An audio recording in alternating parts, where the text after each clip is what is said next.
سلام بچه ها، امیدوارم حالتون خوب باشه. امروز میخوایم کتاب ران 1 درس 1 از کان زبان ایران رو با همدیگه یاد بگیریم. در صفحات اول یک کلاسروم لنگویج داریم که الان براتون کلمات مربوط بهش رو میخونم.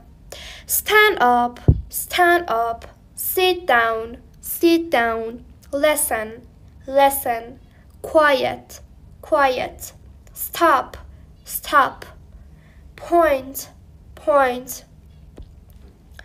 Open your book, open your book, close your book, close your book. Take out your pencil, take out your pencil. Put away your pencil, put away your pencil. Make a circle, make a circle. Make a line, make a line. خب در صفحه بعدی هم که حروف الفبا داریم. بعد از این صفحه درس اولمون شروع میشه. In the neighborhood, in the neighborhood, in the neighborhood. بچه این مهم هستش. خب ما یک کانورسیشنی داریم که الان براتون میخونم. Good morning. Hello, how are you? Fine, thank you. خب بچه توی این کانورسیشن ما میتونیم به جای hello در این قسمت چی بگیم؟ میتونیم بگیم hi. درست شد. به جای hello میتونیم بگیم hi. و به جای fine میتونیم به چی بگیم؟ میتونیم بگیم good. و قسمت بعدیمون به جای thank you میتونیم بگیم thanks. به همین راحتی. good, thanks. fine, thank you. یکی از این دوتا رو میتونیم بگیم.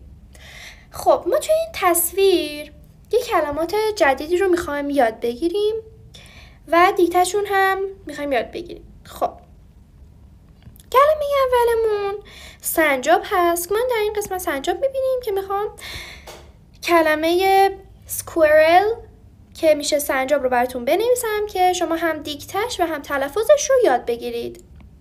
squirrel, squirrel, squirrel. به همین راحتی squirrel هم نوشتیم. خب ما توی این قسمت یه تاکسی میبینیم. میخوایم ببینیم تاکسی به انگلیسی چی میشه. میشه تاکسی، تاکسی، تاکسی میشه. و به تاکسی توی انگلیسی یه چیز دیگه هم میگن کب، کب که ما مساوی می نویسیم کب که هم میتونیم بگیم تاکسی هم میتونیم بگیم کب. خب در این قسمت یه پرنده میبینیم. پرنده به انگلیسی چی میشه؟ میشه bird، bird، bird. خب دیگه چی هست؟ یه کانورسیشن کوچیکم اینجا هست که براتون میخونم. hello, hi, hello, hi. خب ببینید ما میدونیم که زن به انگلیسی میشه woman، woman. درست شد؟ میشه woman. خب میدونیم که این یک زنه. درسته؟ یک زن میشه woman. مثلا 2 3 4 5 و غیره میشه چی؟ میشه woman، woman. خب کلمه متفاوتش روی چیه؟ روی A و E هستش. واسه یه دونه زن میگیم woman، واسه 2 3 و غیره میگیم woman. واسه مرد هم همینه. یه مرد میشه من و 2 الی 3 و غیره میشه من. متوجه شدین؟ کلمه متفاوت رو A و E. یک مرد، 2 3 و غیره میشه من. درست شد؟ یک مرد میشه من، 2 الی 3 و غیره میشه من. توی زن هم که گفتیم. خب بریم صفحه بعدی. صفحه بعدی هم یه سری کلمه داریم که الان براتون میخونم. Annie, Annie, Ted, Ted, digger, digger, girl, girl, boy, boy, dog, dog. خب ببینید Annie و Ted اسم هستش یک اسمیه، مثلا اسم دختره. انی دختر هستش و تد هم اسم پسر هستش. دیگرم که یک اسم سگ هستش.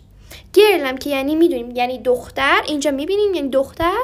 بوی هم شکلشو کشیده یعنی پسر. داگ هم که اینجا شکلشو کشیده یعنی سگ.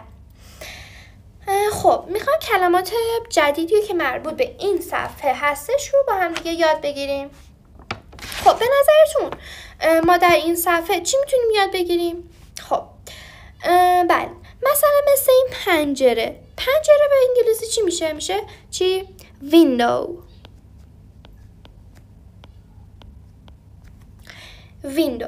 پس چی شد؟ پنجره به انگلیسی ویندو. حالا ما این چیزهای دیگه هم میبینیم، مثلا این گل به انگلیسی چی میشه؟ میشه flower. درست شد؟ بعد حالا چیزهای دیگه هم میبینیم، مثلا در به انگلیسی چی میشه؟ در میشه door.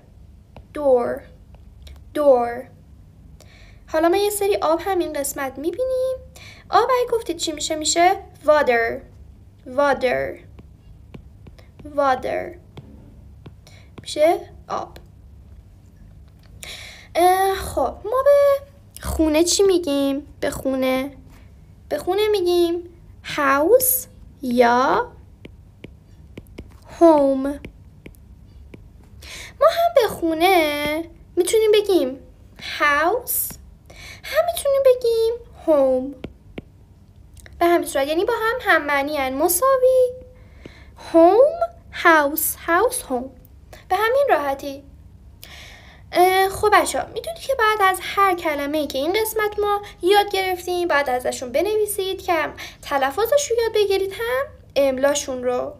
خب در صفحه بعدی یه پرکتیس تایمی داریم. یعنی چی؟ یه گرامری داریم، گرامر خیلی کم که خیلی هم راحت هستش.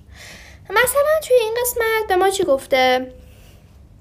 توی این قسمت به ما گفته که I'm Annie, I'm a girl, you're Ted, you're a boy.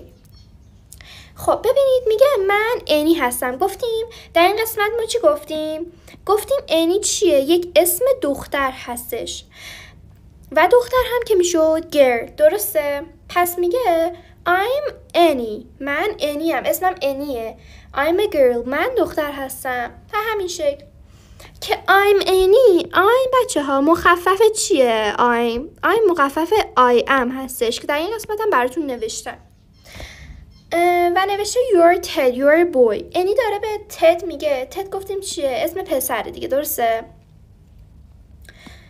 خب میشه you're Ted, you're a boy. میگه تو تد هستی، تو یه پسر هستی. به همین صورت your هم بچه ها مخفف چیه؟ your مخفف you are هستش. این بچه ها you هستش، اشتباه نکنید.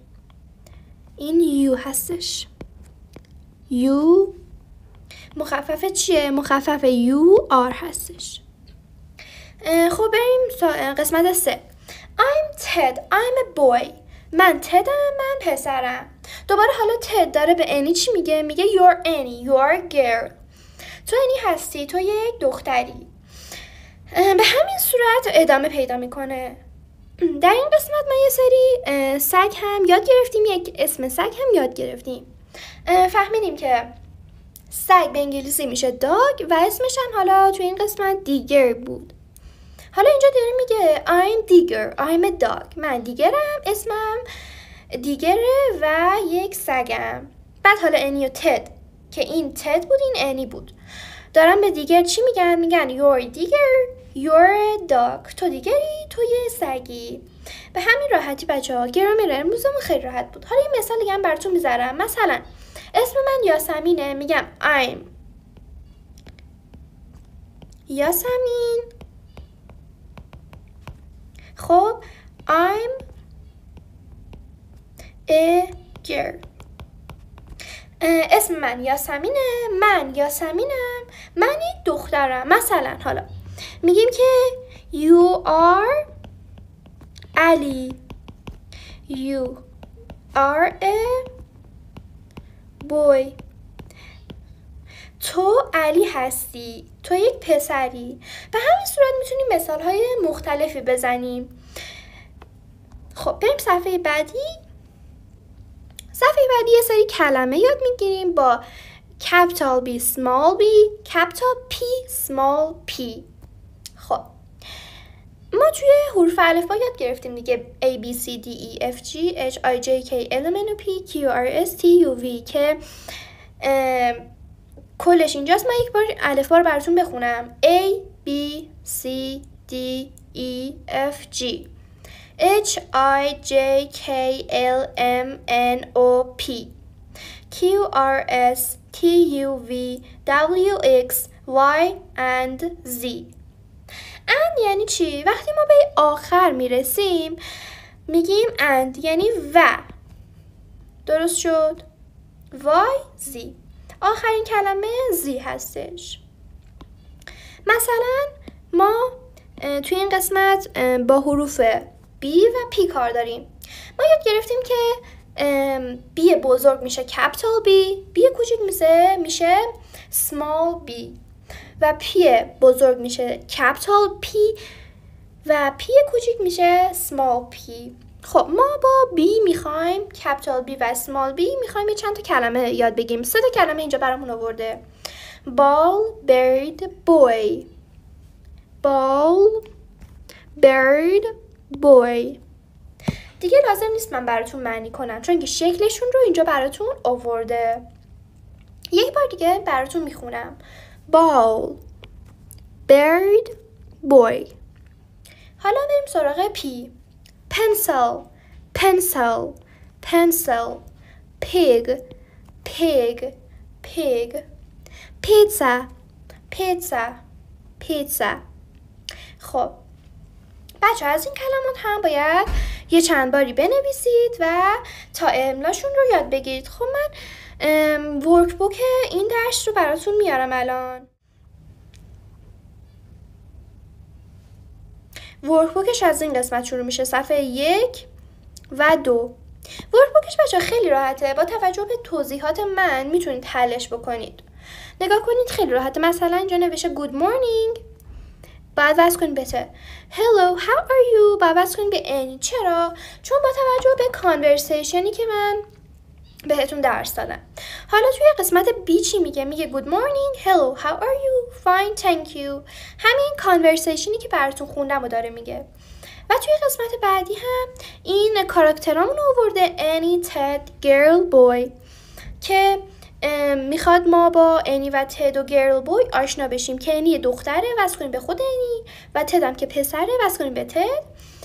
گرل یعنی دختر وصل کنیم به یه دختر و تد بوی هم یه پسره که با وصل کنیم به یه پسر.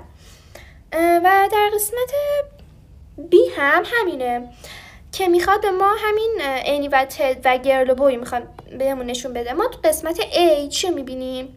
قسمت A انی رو میبینیم، پس مینویسیم. B چی رو میبینیم؟ یه دونه دختر میبینیم، مینویسیم girl. قسمت C تد رو میبینیم، میشه C. قسمت D هم بوی هست. حالا جواب ساپلیمنتری بوک هم این قسمت هست. ساپلیمنتری بوک هم خیلی راحته، همینایی که گفتم. I am a boy, you are Mary, she is a girl, he is Tom که بعد وصلشون کنیم، کانکتشون کنیم به هم. توی قسمت B unscramble and write گفته که یه سری عدد باید بذاریم و مرتبشون کنیم دیگه. hello John, hi Tom, how are you, I'm fine thank you and you یعنی تو چطور؟ fine thanks. به همین راحتی. بعد این قسمت D گفته یه سری کلمات به ما داده، گفته درستشون کنید. من براتون میخونم. cloud thank you girl you. خب بریم صفحه بعدی. یه سری از همین جمله‌های گرامر داده به ما که من براتون کار کردم. یه بارم براتون میخونم و بقیه‌اش رو خودتون حل بکنید. You're John, you're a boy. جان گفتیم مثلا یه پسر دیگه، میگیم توی جانی، توی پسری. You're John, you are a boy. حالا اینجا ما مخفف شده شو نوشتیم، یعنی your هم میتونیم you are هم بنویسیم. He's Tom. He is a boy. بریم قسمت بعدی. میگه you داده به ما، you داده و Mary داده. خب ما باید با این دوتا چی بسازیم؟ باید بگیم you're Mary, you're a girl. She is Sue, she is a girl. He is John, he is a boy. بریم صفحه بعدی هم که همین هست. You're Peter, you're a boy. I'm Sally, I'm a girl. خب بریم قسمت بعدیمون. Make sentences like the examples. بچه examples ها رو بخونید که مثل همین ها بسازید. خب یه دونه به ما she داده، یه دونه هم a woman. She is a woman. همین. I'm a boy, you're Tom. He is a man. She is a Sally. قسمت بعدی. I am a boy. میخوایم چیکار کنیم؟ میخوایم سوالی کنیم بچه ها. سوالی کردن چجوریه؟ مثلا اینجا به ما چی داده؟ I am a boy. هر وقت am داد ما باید با همون am هم سوالی کنیم و بقیه جمله رو بیایم جلوش. I am a boy. Am I a boy? You are a man. Are you a man? خب بریم صفحه بعد. She's Mrs. Green. Is she Mrs. Green? He is Mr. Smith. Is he Mr. Smith? I'm Alex. Are you Alex? خب به این صورت درس ما هم تموم شد. امیدوارم که خوب یاد گرفته باشید. تا یه ویدیوی دیگه، خدا نگهدار.